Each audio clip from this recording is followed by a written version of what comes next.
The fluorescent lights in the basement of FBI headquarters hummed like distant engines as Carla Ruiz pressed her fingers against her temples, staring at the wall of transcripts that had consumed the past 11 months of her life. It was 20 minutes past midnight on a Thursday in late September, and the air smelled of burnt coffee and old paper. Outside, Washington was asleep. Inside, she was hunting ghosts through language.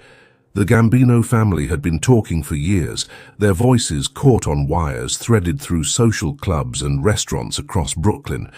But until now, those voices had spoken in riddles: saints, sandwiches, friends of ours.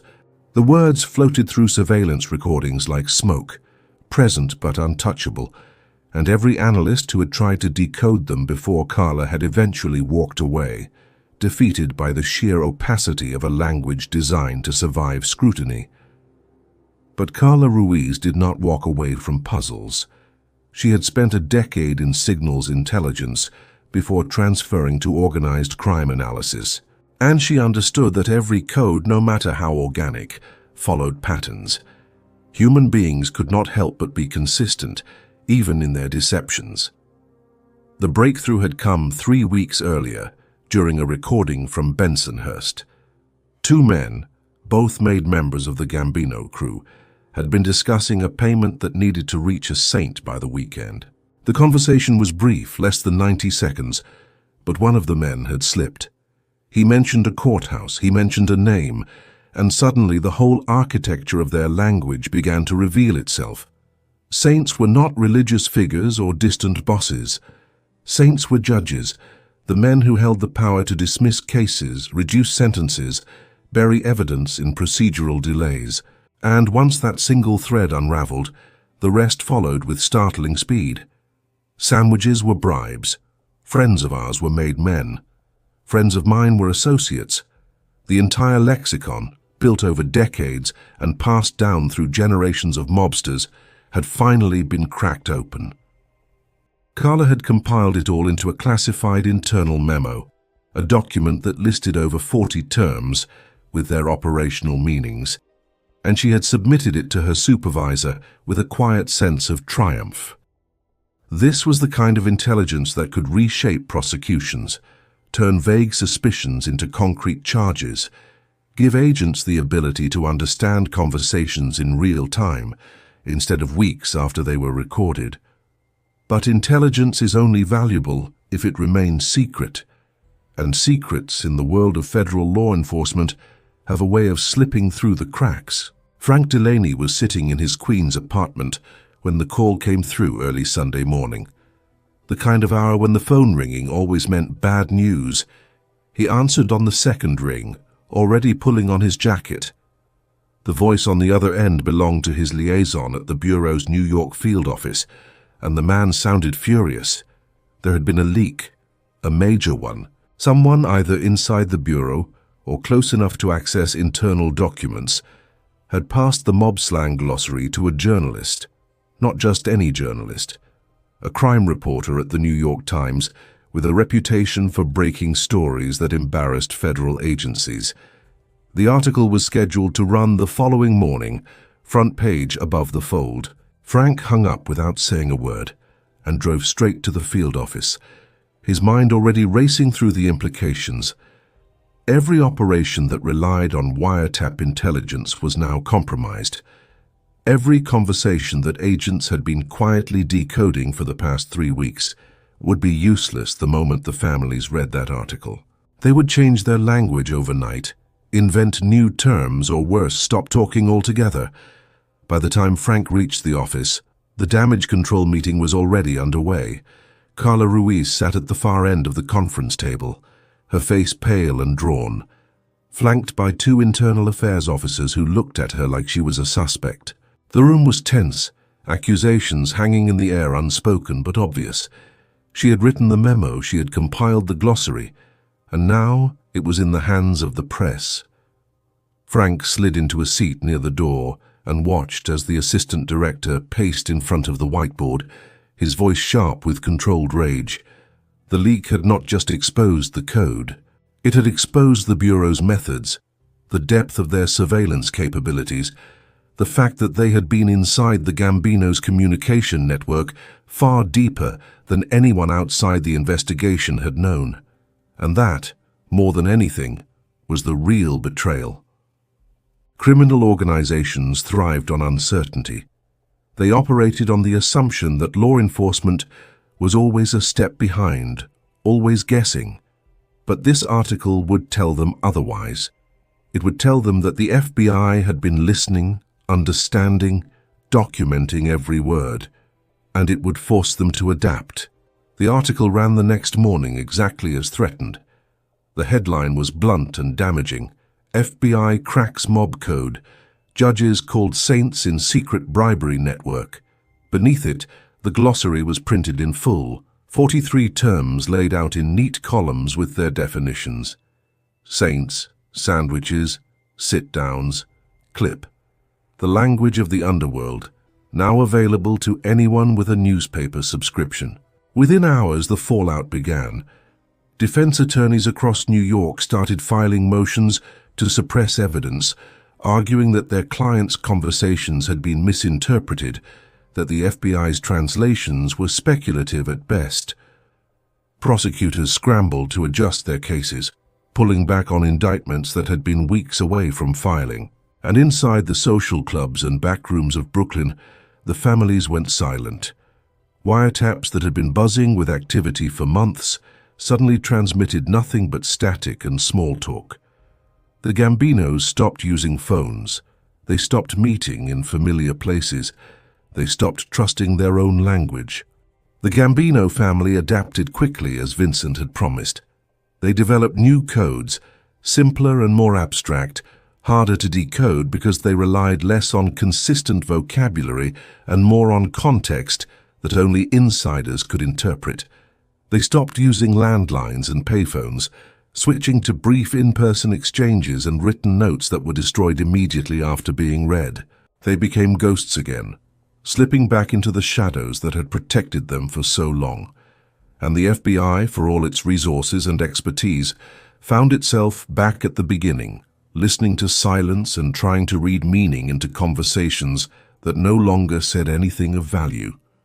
Sammy Gravano, meanwhile, began to keep his own records, not on paper, which could be found, but in his mind, cataloguing names and dates and events with the meticulous attention of a man who understood that memory might one day become his most valuable asset. He watched the way Vincent handled the aftermath of the leak, the cold efficiency with which he severed ties and realigned loyalties, and he saw a future that did not include much room for sentiment. The families had survived for a century by being ruthless in their pragmatism, and Sammy knew that pragmatism cut both ways. If the time came when his loyalty was questioned, when his value was weighed against his risk, the decision would be made without hesitation. And so he began to prepare for that possibility, quietly, carefully, in ways that no one around him could detect. Months passed. The investigation into the leak concluded without finding a definitive source. The reporter who had published the article refused to reveal who had provided the memo, citing protections that made prosecution nearly impossible. Carla Ruiz was eventually cleared of intentional wrongdoing, but the damage to her reputation lingered. She was reassigned to a different division, far from organized crime work, her expertise now considered too risky to deploy. Frank Delaney continued his work, but the operation he had been building for years was effectively frozen, its progress erased by a single newspaper article. And in Brooklyn, the Gambinos continued their business, quieter now, more cautious, but no less dangerous.